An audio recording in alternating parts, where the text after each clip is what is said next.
You ready to fight? Ready.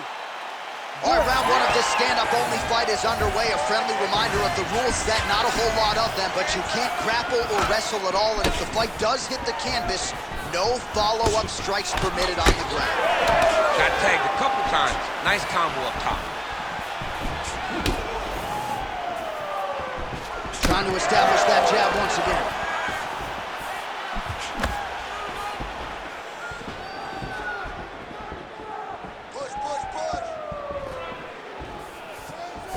Block that punch.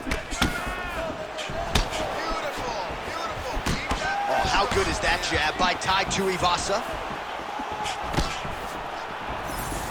It's always funny watching the beginning of these fights as guys try to really set the tone of the fight, the pace at which we are going to fight. They're so evenly matched, they're going tit for tat.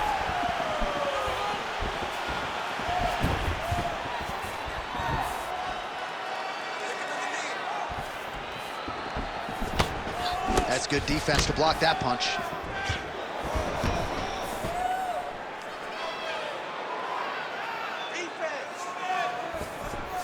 Throwing that jab, no good. Nice job moving off the center line. He slips to avoid that right hand. Nice jab. So he needs to mix it up. He needs to start kicking more.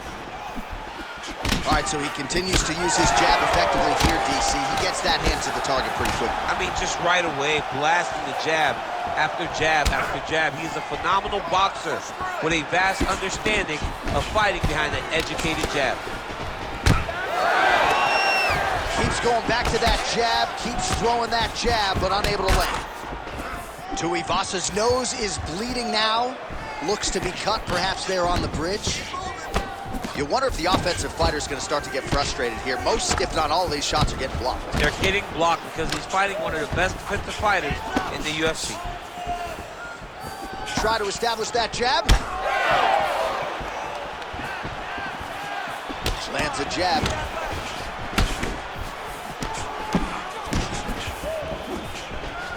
Oh, nice inside leg kick, yeah. And both guys really throwing with authority. He missed with that jab attempt there. All right, so he continues to land that jab. His opponent said he was ready for it, but doesn't appear to be. You're not ready until you're in there. You can watch all the film you want. You can spar as much as you want, but until you feel a guy with a fast jab like this, you don't understand the precision of that punch.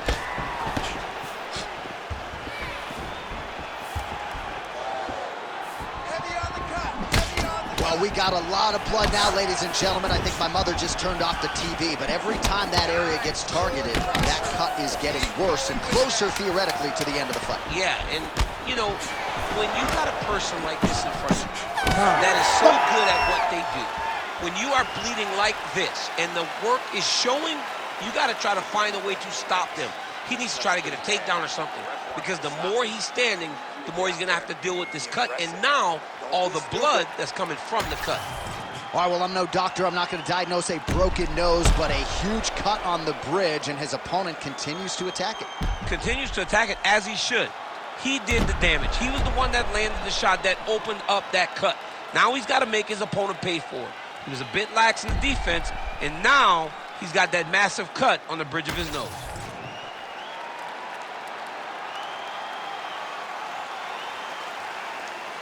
You ready to fight? Ready. Here we are, early round two. All right, next round is now underway. Do you see any major takeaways after the previous 5 minutes? That both of these guys are very evenly matched. The matchmakers did a fantastic job when they put these two in the octagon. So even though it wasn't crazy, you got to see high-level mixed martial arts. Tuivasa's cut on his nose is just pouring blood at this point. What a fun fight. These two are going back and forth. Look at how he turns his hip into that leg kick. Every time he throws that leg kick, it lands with so much force. Oh, looked like he got tagged a couple times there up top.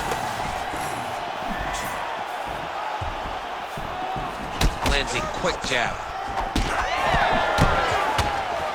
Oh, and and he lands another combination here, really starting to get into a striking groove. I mean, it's stringing them together so effectively. That hurt him bad. Oh, my God. Back to his feet. Trying to recover, but he's in a lot of trouble. All right, so the ref is going to step in here and call on the doctor to look at what is a now mangled nose. This could be the end of the fight. It could be the end of the fight. There's a lot of blood. The blood's going down into the mouth. I mean, the nose could be broken. Yeah, and he wants to continue, but he will not be afforded that opportunity. So that is it. Fans don't like it, but the doctor has to protect the fighters. Here's Bruce Buffer now with the official decision. Ladies and gentlemen, the doctor has called a stop to this fight, declaring the winner by TKO and new undisputed UFC heavyweight champion of the world, Muhammad Ali. So how about this? We have a new UFC heavyweight champion of the world. I think that guy beats Daniel Cormier. I mean, this guy beats anybody. I'm telling you, right now, he is the king of the world for a reason. The #1 heavyweight in the world, a guy that possesses knockout power, confidence, and heart. It's going to